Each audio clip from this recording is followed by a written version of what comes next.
Brought to you by TechnoSpark 20 series smartphones.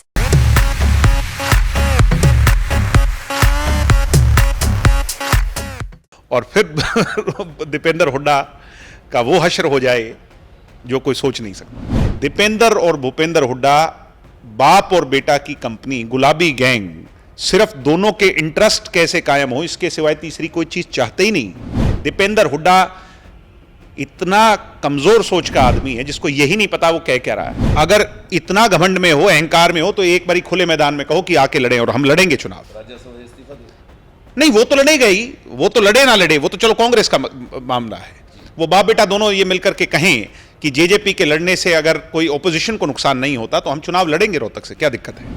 कि दुष्यंत चौटाला जो 10 candidate उतारेगा उससे बीजेपी को मदद मिलेगी। भूपेंद्र और दीपेंद्र हुड्डा घर में बैठे ये ख्वाबी पुलाव जितने मर्जी सजो लें और हमें बदनाम करने का प्रयास कर लें, दिग्विजय चौटाला बड़े विश्वास से कह रहा है कि ये कलंक दुष्यंत अपनी पार्टी पर नेल लगने देगा। तो खट्टर साहब के साथ उसके बाद शिष्टाचार की भेंट भी हुई दुष्यंत चौटाला की। ये तो एक अच्छी रीत है, एक अच्छा कल्चर है कि अलग होने के बाद भी पॉलिटिशियंस में कोई दुश्मनी नहीं होनी चाहिए। वो हाँ नहीं, मनभेद भी हो जाए, मतभेद भी हो जाए, मगर डेकोरम मेंटेन होना चाहिए।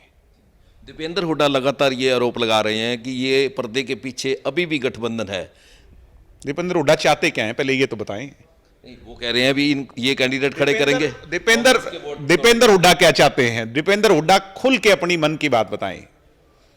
दीपेंद्र और भूपेंद्र हुड्डा बाप और बेटा की कंपनी गुलाबी गैंग सिर्फ दोनों के इंटरेस्ट कैसे कायम हो इसके सिवाय तीसरी कोई चीज चाहते ही नहीं। अब दीपेंद्र हुड्डा राज्यसभा के एमपी रह करके कहते हैं मैं लोकसभा लड़ूंगा, यानी वो राज्यसभा की 2 साल की सीट बीजेपी को चली जाएगी, बीजेपी का 1 नंबर राज्यसभा में बढ़ जाएगा, तो राहुल गांधी को नुकसान नहीं होगा क्या? कांग्रेस को नुकसान नहीं होगा क्या? ऑपोजिशन को नुकसान नहीं होगा क्या? दीपेंद्र हुड्डा इतना कमजोर सोच का आदमी है जिसको यही नहीं पता वो क्या रहा है। दीपेंद्र हुड्डा ने यह भी बयान दिया कि अगर इनको रोहतक सीट ऑफर हुई थी, अरे रोहतक इन्होंने इसलिए नहीं लड़ा भी इनको हार दिख रही थी। अगर इतना घमंड में हो, अहंकार में हो, तो एक बारी खुले मैदान में कहो कि आके लड़ें और हम लड़ेंगे चुनाव। राज्यसभा से इस्तीफा दे। नहीं, वो तो लड़ेगा ही, वो तो लड़े ना लड़े, वो तो चलो कांग्रेस का मामला है। वो बाप बेटा दोनों ये मिलकर के कहें कि जेजेपी के लड़ने से अगर कोई ओपोजिशन को नुकसान नहीं होता तो हम चुनाव लड़ेंगे रोहतक से, क्या दिक्कत है। अब आप मैं यही नहीं कह, मैं बार बार यही तो पूछ रहा हूं, दीपेंद्र हुड्डा भूपेंद्र हुड्डा चाहते क्या है? हम राजनीति छोड़ दें क्या और खुला पैसेज दे दें इन लोगों को, जिन लोगों ने हरियाणा के अंदर जाति पाति का जहर घोला, जिन लोगों ने रीजनलिज्म का, क्षेत्रवाद का जहर घोला, जिन्होंने हरियाणा को 30-40 साल पीछे धकेल दिया, इनको केक वॉक दे दें। ये बहुत नासमझ हैं और अपनी नासमझी को जितनी जल्दी दूर करें उतना ही ठीक है। दुष्यंत जी ने बयान दिया कि मैंने ये कहा था कि आचार संहिता लागू होने से पहले खराबे की जो फसल का खराबा हुआ है उसका मुआवजा दिया जाए और स्पेशल गिरदावरी की जाए। हाँ, तो सरकार उसमें, अब दुष्यंत जी जब वहाँ बैठे होते थे चंडीगढ़ में, तो कभी भी किसान की फसल पर खराबा आता था तो उसको बहुत सख्ताई से निपटते थे। और पिछले 4 सालों में जितना मुआवजा किसान को दुष्यंत जी ने दिलवा दिया, ये हरियाणा का इतिहास है कि किसी सरकार में नहीं मिला, यहां तक कि हमारी पुरानी सरकारों में भी नहीं मिला। लोकसभा की सीटों का क्या आपकी पार्लियामेंट बोर्ड क्या कह रहा है, कितने सीटों पे लड़ेंगे?